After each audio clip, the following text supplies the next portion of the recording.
djetarët e sunetit Shemati, duke nisën nga Imam Al-Albani, Ibn Bazi, e shumë djetarët të mëdhej të tjerë, kanë folur jo fshehur azi, jo në mënyrë indirekte, por në mënyrë direkte për lëvizjen e vllazërisë muslimane të Egjiptit.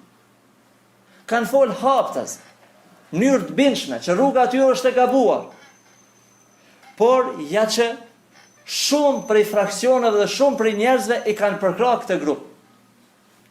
Dhe Allah Azza wa Jalla i sprovoi muslimanët, një vit e morën pushtetin. E morën në mënyrë demokratike. Në mënyrë të ligjshme në aspektin demokratik.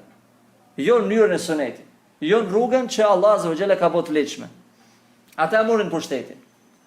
Por, që nga dita e parë që kanë ardhur në pushtet, një vit rresht, ishte momenti më i madh i shiizmit për të përhapur, që 30 vite e kënej për të përhapur rruga e Rafidive dhe dera e Rafidive në Egjipt u përhap më njëherë.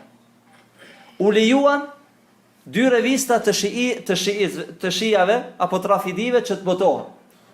Edhe në faqet parë publikohej dhe paraqitej figura e Homeinit.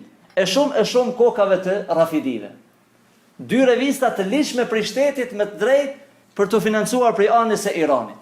Mandej, u arrit një marrëveshje që mbi 2000 studentat me menaxhohen prej anës e Iranit. E kështu me radhë. Dhe gjithë dhe ata kërkuan që shumë xhamia në Egjipt që i kanë ndërtu Fatimit, periudhën e tyre mi marrën menaxhim, sepse shiit janë shumë të mirë dhe po dojnë mi menaxhu ato xhamia. Që qëllimi është me i shëndru në Hosejniat, në shirk të Allah, duke i bë Allahut Azza wa Jalla. Çka do të thotë?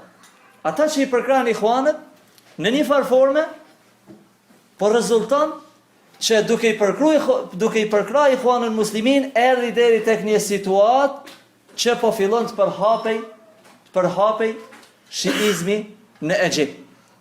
Do të thotë, fjalët e selefit nuk janë fjalë kot, nuk janë fjalë pa peshë.